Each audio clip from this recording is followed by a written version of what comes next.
folks, Doc here. I think I need a mental enema. So many things have been going on that are really bothering me. We have a few Marines urinating on their vanquished foe. We've got the eternal NRA fundraiser. We need to answer the question, can we really govern ourselves? And is Ron Paul the only candidate for the Republican nomination to have filled out the NRA question form? Those are the things that I'm dealing with in my mind today. And quite honestly, they got my blood pressure up. Marines urinating on vanquished enemies. I think Hibernia's son has probably given the most well thought out, not argument, but I guess presentation of what has occurred there. He's not condoning what these men have done. In fact, I think from what he has stated, he believes that their actions will cause the death of fellow Marines. I would go further than that and say they'll cause the death of fellow military people all over. It's these kinds of things that make many people in the world hate us. We give them enough reasons anyway with our empire building. We don't need to give them even more reasons.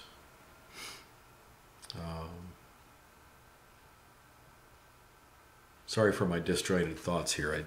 I never prepare these things ahead of time, and I guess sometimes you just have a brain fart and things don't click along very well.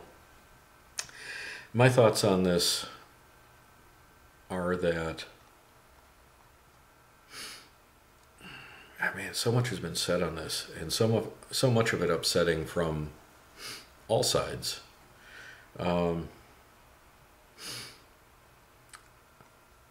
First, I would say that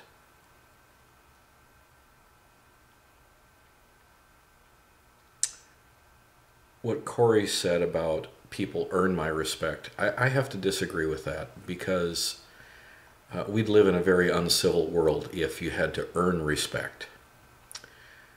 The way I've always viewed it, the way I was taught when I was brought up, is that you give everyone your respect until they have proven that they don't deserve it.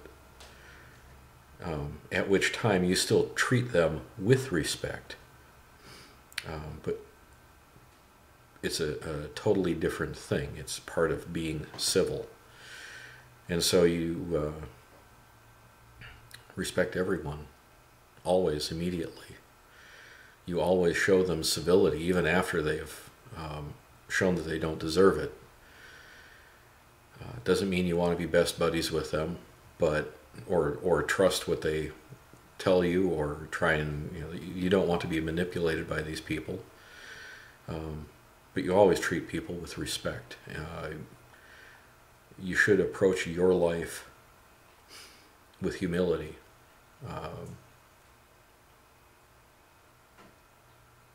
But that's a personal thing. That I'm not saying that everybody in the world has to act out of humbleness and humility.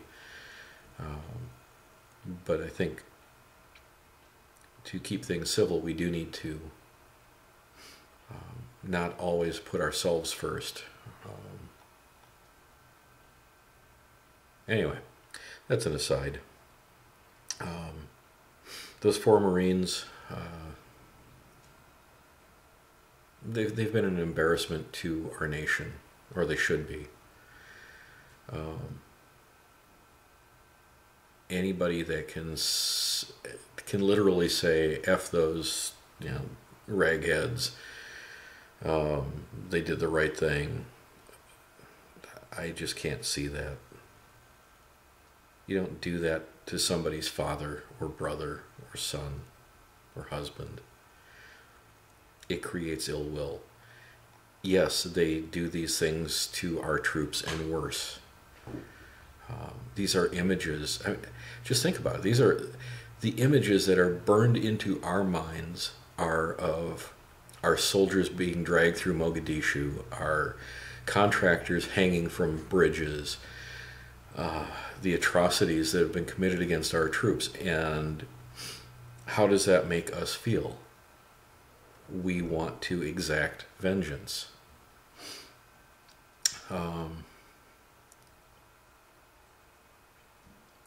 It's much better to follow rules of engagement and keep things on a dispassionate level.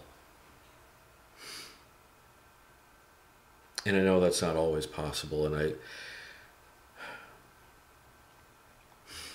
these guys did something wrong, and they should be punished for it, and we should get over it, and try and be better.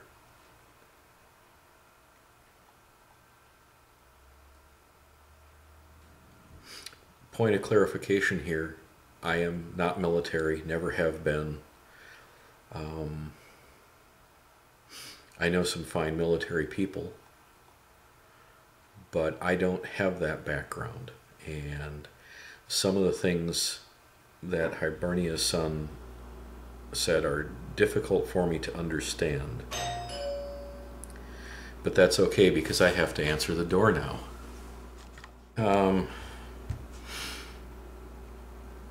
Back to it. I guess I've said enough on that, really. I mean, a lot of words, and not sure if really anything important came out, so might as well cut it off. To use the phraseology of several of our YouTube videographers, this video sucks. Anyway, recap of that. 4 Marines' actions bad. It doesn't. It reflects on the rest of the military, but it shouldn't, because most of the military does not act like that. You have a few vociferous people out there that drop an F-bomb, say "oorah," and then call you bad names if you disagree with them, but they're in the minority. And you know, you can put up all the films you want to of Marines, soldiers, sailors, and airmen doing bad things, because people are people and people do bad and stupid things. If you went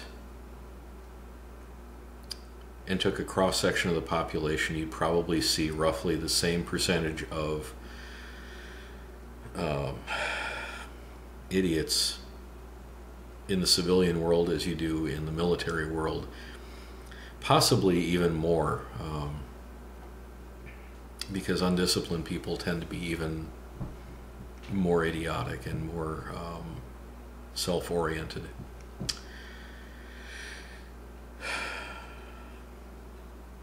Onward and upward. NRA and the Eternal Fundraiser. This is something, I got a call from the NRA today. They were doing their fundraising. They want me to lay down $100 for a 5-year subscription. And they started on a tirade about how we have to get rid of Obama. That's their number one goal, is to make sure he's a one-term president. And although I can sympathize with that, I truly believe he is probably the worst president we've had since Woodrow Wilson.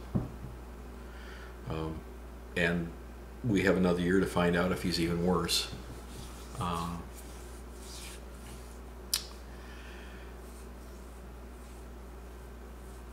They didn't really have much of an answer for me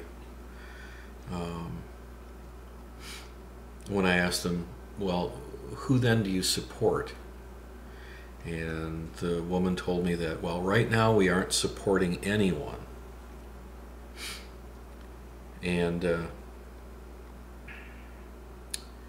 I've really got to question an organization that has one clear candidate. This is their thing. Trying to keep in check the idiots in Washington who want to control a citizen's access to firearms.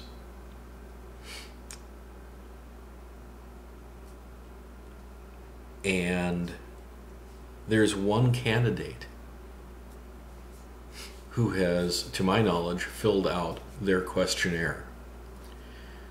There is one candidate who is clearly, through his voting record and what he has said, against government regulation of firearms in our everyday life. And that would be Ron Paul.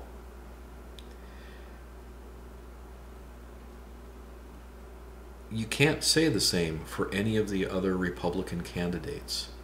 They have flipped and flopped, and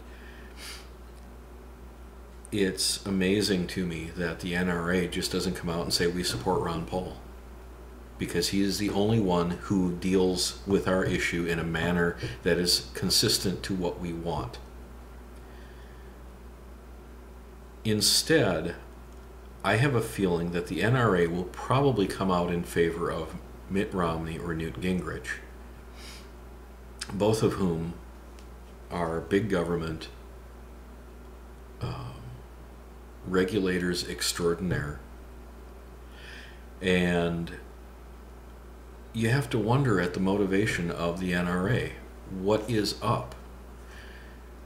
And the cynic in me says, well,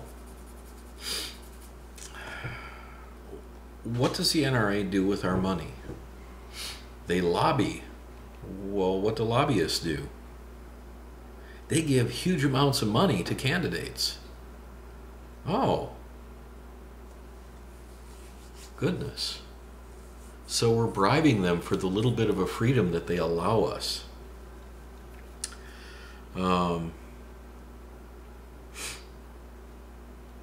What else does our money do? Oh, it supports the NRA. It pays their salaries. Now there's something worth looking into. What are their salaries? What do the people high up in the organization get paid? And what do they actually do?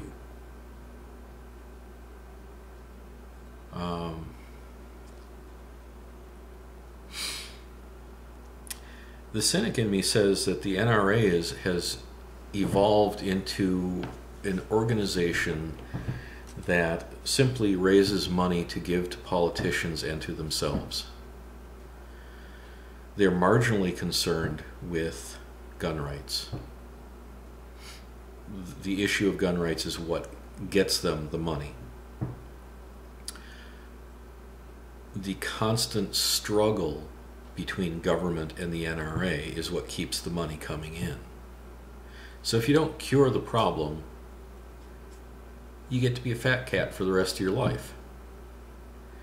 That's what the cynic in me says. I'd like someone to completely debunk that and show me that that is not what's going on. I don't think you can. I don't think you can prove one way or the other what's going on.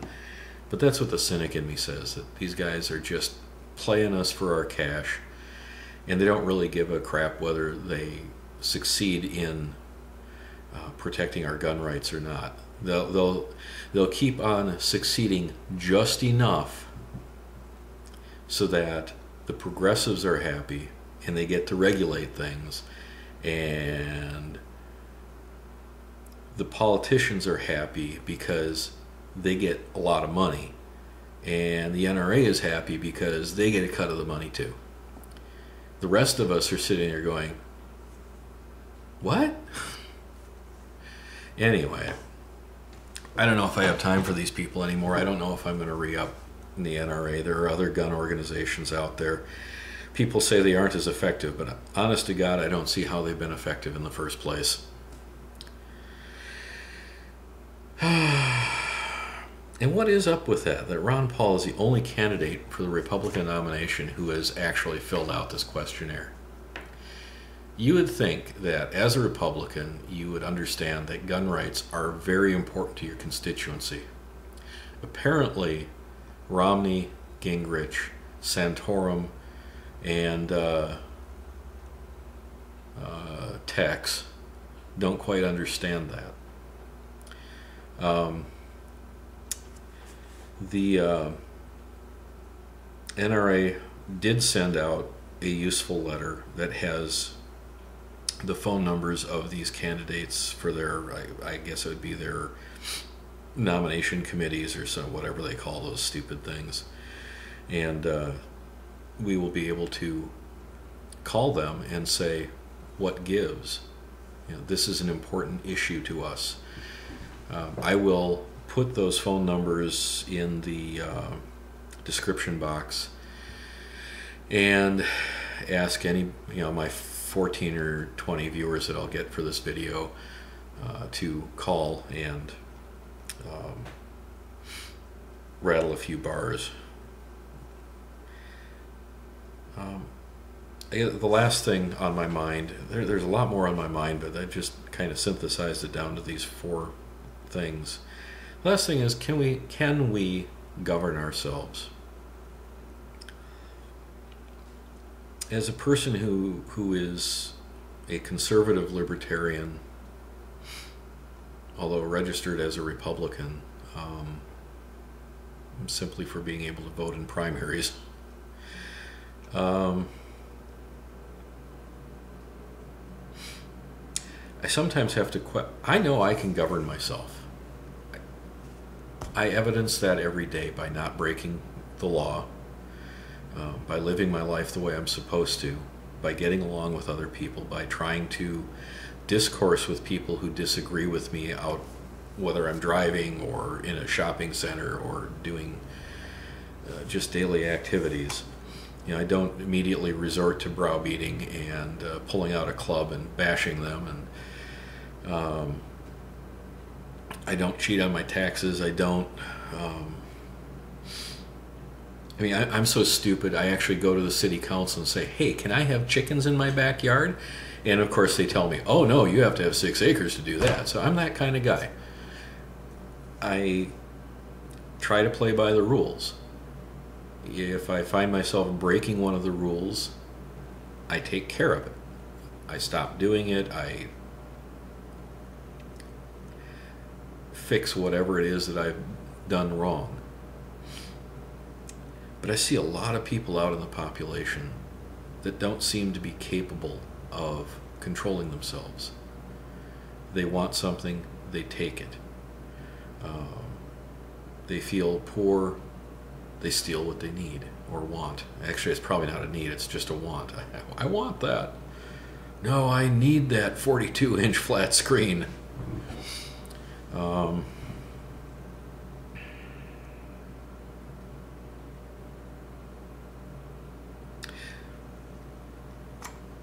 It's not limited to people stealing 42-inch flat screen televisions. You got people stealing billions of dollars in the banking industry and thumbing their noses at us, essentially saying, knowing that we can't do anything about it. There's not one thing we can do to get them, to bring them to justice. Sadly, we're going to have to wait for God to sort it all out. And He will. But in the meantime, I've got to ask the question, can we control ourselves? Or do we need regulation? I always thought we just needed laws, simple laws to protect people in their property and in their contracts. And if the court systems worked and the legal system worked, including law enforcement, things would be fine. But there's the rub. those things don't work. They haven't worked probably ever, because people are people, and some people are more than willing to break the law, to stretch the law, to reinterpret the law.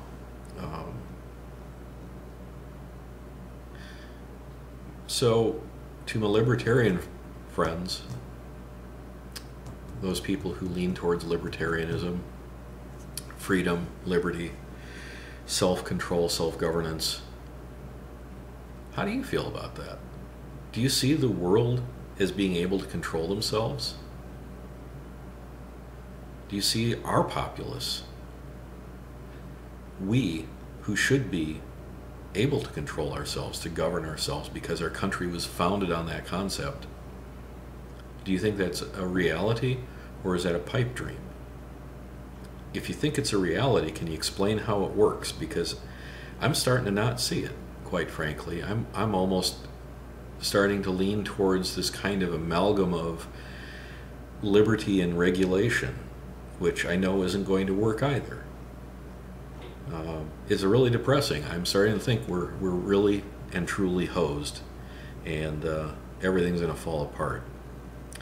Oh well. Hey folks, have a great day.